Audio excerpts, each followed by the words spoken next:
Assalamualaikum warahmatullahi wabarakatuh. Perkenalkan, nama saya Fitrianingsih, NIM 0524345573 dari Prodi Sistem Informasi bertepatan di UP BJJ Medan. Pada video ini saya akan menjelaskan tugas praktik 1 mata kuliah STSI 4209, yaitu pengembangan aplikasi web bernama SITA Sistem Informasi Tiras dan Transaksi. Bahan ajar yang dibangun untuk mendukung proses pemesanan dan distribusi bahan ajar di universitas terbuka. Aplikasi SITA dirancang dengan prinsip pemisahan tanggung jawab, atau yang dikenal dengan istilah separation of concerns. Prinsip ini membagi kode aplikasi menjadi 3 lapisan yang saling independen: lapisan data, lapisan logika, dan lapisan presentasi. Lapisan data berisi seluruh informasi yang dibutuhkan aplikasi pengguna, bahan ajar, pengiriman, dan transaksi. Lapisan logika berisi fungsi-fungsi yang memproses data dan mengatur perilaku aplikasi seperti autentikasi, pemformatan, serta sanitasi. Sedangkan lapisan presentasi adalah halaman-halaman HTML yang berinteraksi langsung dengan pengguna. Pemisahan ini bukan sekedar konvensi, ia memberikan 3 keuntungan nyata. Pertama, kemudahan pemeliharaan. Jika ada perubahan pada struktur data, saya hanya perlu mengubah satu file tanpa menyentuh halaman-halaman HTML. Kedua, daya guna ulang. Fungsi-fungsi yang sama dapat dipakai oleh banyak halaman tanpa duplikasi kode. Ketiga, kejelasan tanggung jawab. Setiap file memiliki peran yang jelas sehingga kode menjadi lebih mudah dibaca dan dipelihara. Lapisan paling fundamental dalam arsitektur ini adalah lapisan data, yang seluruhnya terkoneksi dalam satu file data.js. File ini berfungsi sebagai sumber kebenaran tunggal untuk seluruh aplikasi. Tidak ada halaman lain yang menyimpan data secara independen. Semuanya mengacu pada konstanta-konstanta yang didefinisikan di sini. Di dalam data.js terdapat 4 koleksi data: data pengguna untuk daftar akun yang terdaftar, data bahan ajar untuk inventaris bahan ajar, data tracking untuk informasi pengiriman, dan data history untuk riwayat transaksi. Salah satu keputusan arsitektur yang menarik di lapisan ini adalah pemilihan struktur data untuk data pengguna, data bahan ajar, dan data history. Saya gunakan array karena akses datanya bersifat sekuensial. Kita cenderung mengiterasi seluruh isinya untuk filter atau reader. Namun untuk data tracking, saya memilih objek dengan nomor delivery order sebagai kunci. Alasannya teknis, pencarian tracking dilakukan berdasarkan nomor DO yang spesifik dan akses melalui kunci objek bersifat konstan dengan kompleksi 01 dibandingkan iterasi array yang bersifat linear. Keputusan struktur data kecuali ini mengaruhi performa dan kebersihan kode di lapisan-lapisan di atasnya. Inilah salah satu contoh bahwa keputusan di lapisan paling bawah memiliki dampak menyeluruh terhadap arsitektur secara keseluruhan. Di atas lapisan data terdapat lapisan logika yang diimplementasikan dalam file script.js. File ini berisi fungsi-fungsi yang dipakai bersama oleh seluruh halaman sehingga tidak ada duplikasi kode di setiap file HTML. Komponen paling krusial dalam script.js adalah objek session. Objek ini membungkus session strong browser dan menyediakan 4 operasi set, get, clear, dan require. 3 operasi pertama bersifat teknis, membaca, menulis, dan menghapus data sesi. Operasi keempat, require, adalah implementasi mekanisme proteksi. Setiap halaman selain login memanggil session require diawali eksekusi. Jika tidak ada sesi aktif, pengguna langsung diarahkan kembali ke halaman login. Dengan demikian, tidak ada satupun halaman terlindungi yang dapat diakses tanpa autentikasi yang valid. Ini adalah implementasi root protection yang sederhana namun efektif untuk aplikasi sisi klien. Di lapisan paling atas terdapat 5 halaman HTML yang masing-masing memiliki tanggung jawab fungsional yang spesifik dan tidak tumpang tindih. Halaman pertama adalah indeks HTML. Gerbang autentikasi, inilah satu-satunya halaman yang dapat diakses tanpa sesi aktif. Setelah pengguna berhasil masuk, mereka diarahkan ke dashboard HTML yang berfungsi sebagai pusat orientasi, menampilkan ringkas statistik aplikasi, dan menyediakan navigasi cepat ke seluruh fitur. Dari dashboard, pengguna dapat menuju 3 area fungsional utama. Halaman stok HTML mengelola informasi bahan ajar melalui dari pencarian, penambahan, hingga penghapusan data. Keputusan untuk menggabungkan 3 fitur laporan dalam satu file diambil setelah mempertimbangkan koherensi. Ketiga fitur tersebut sama-sama bersifat read-only dan saling melengkapi. Pengguna yang memantau laporan biasanya beralih dari satu jenis laporan ke jenis lain dalam satu sesi kerja.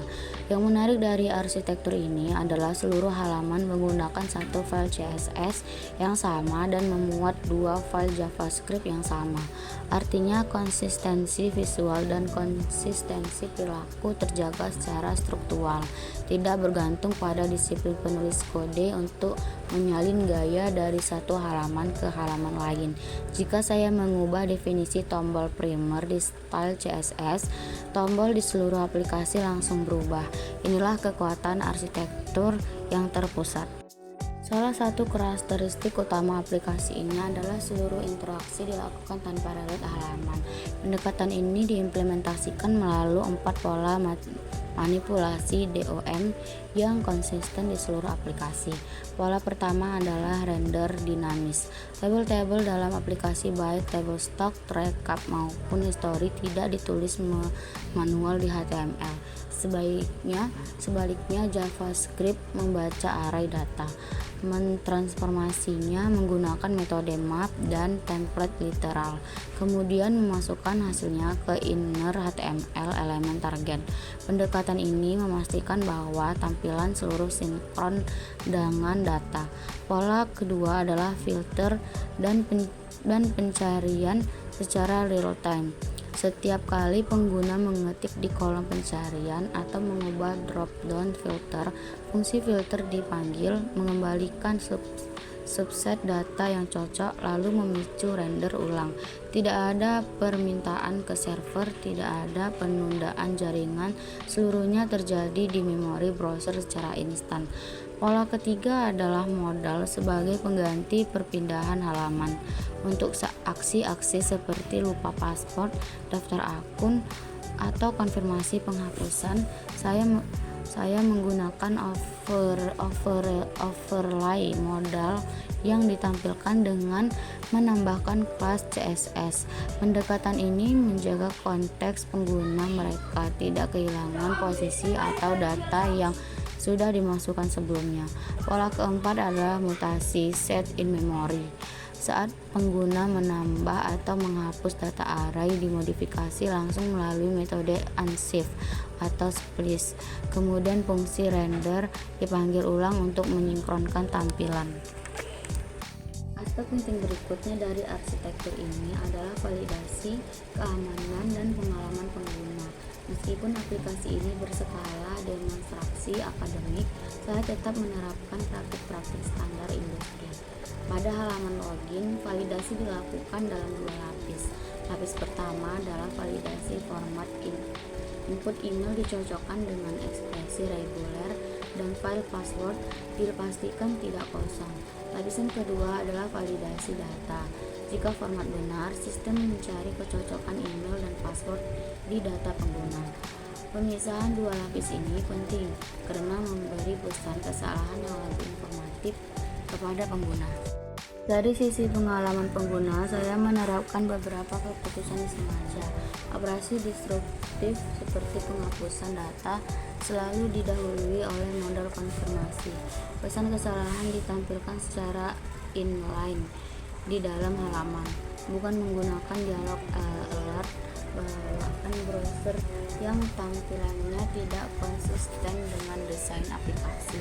Sistem form memiliki feedback visual yang jelas berupa kelas error dan penjelasan di bawah file yang bermasalah. Salah satu tantangan arsitektur paling menarik dalam proyek ini adalah pengelolaan set tanpa adanya backend. Persyaratan tugas secara eksplisit melarang penggunaan server sehingga seluruh set aplikasi harus dikelola di sisi klien. Untuk autentikasi, saya menggunakan session strong browser. Pilihan ini dibandingkan dengan local from memiliki konsekuensi yang disengaja. Sesi pengguna otomatis berakhir ketika tag browser ditutup, mensimulasikan perilaku login yang umum di aplikasi-aplikasi sungguhan. Data sisi disimpan dalam format JSON dan setiap halaman membaca atau menulisnya melalui objek session yang sudah saya jelaskan sebelumnya. Untuk data operasional seperti stok bahan ajar, mutasi dilakukan langsung pada array di memori. Ini berarti ketika pengguna menambah atau menghapus data, perubahan tersebut hanya berlaku selama sesi browser berjalan. Saat pengguna mereverse halaman, data kembali ke kondisi awal yang didefinisikan di data.js. Saya menyadari ini adalah keterbatasan, namun ini adalah keterbatasan yang konsisten dengan ruang lingkup tugas. Tujuan tugas adalah mendemonstrasikan kemampuan manipulasi DOM dan logika sisi klien, bukan presentasi data. Lebih dari itu, jika aplikasi ini satu saat harus dibawa ke produksi, langkah berikutnya yang logis adalah mengganti data.js dengan API backend tanpa perlu mengubah arsitektur lapisan presentasi sama sekali. Inilah keuntungan dari prinsip separation of concerns yang saya jelaskan di awal. Perubahan di satu lapisan tidak menyebar ke lapisan lain. Sejajar dengan arsitektur JavaScript, sisi visual aplikasi juga dirancang dengan prinsip yang sama, terpusat, konsisten, dan dapat digunakan ulang. Seluruh styling aplikasi berada dalam satu file style CSS. Di bagian paling atas, file ini terdapat blok root yang mendefinisikan desain token variabel CSS untuk warna, tipografi, border, ukuran spacing, dan radius sudut. Setiap komponen di seluruh aplikasi mengacu pada variabel ini, bukan pada nilai literal. Konsekuensinya, jika suatu saat tema aplikasi perlu diubah, misalnya dari palet hitam putih ke palet warna baru, saya hanya perlu mengubah nilai-nilai di dalam blok root, dan seluruh aplikasi akan beradaptasi secara otomatis. Tidak ada satupun nilai warna yang perlu dicari dan diganti satu persatu. Selain desain token, kelas-kelas CSS dirancang sebagai komponen yang dapat dipakai berulang. Pendekatan ini juga mencakup responsivitas. Aplikasi memiliki breakpoint untuk perangkat tabel dan ponsel yang menyesuaikan layout navigasi dan ukuran tipografi sesuai lebar layar. Sebagai penutup, aplikasi Sita ini bukan sekadar kumpulan halaman HTML, melainkan implementasi arsitektur 3 lapisan yang konsisten: data, logika, dan presentasi yang berjalan murni di sisi klien. Setiap keputusan arsitektur yang saya ambil, dari pemilihan struktur data, pemisahan utilitas, hingga sentralisasi gaya, diarahkan pada 3 tujuan: kemudahan pemeliharaan, daya guna ulang, dan kejelasan tanggung jawab. Inilah prinsip-prinsip rekayasa perangkat lunak yang saya yakini bernilai jangka panjang. Demikian penjelasan mengenai arsitektur dan logika global aplikasi Sita. Terima kasih atas perhatiannya.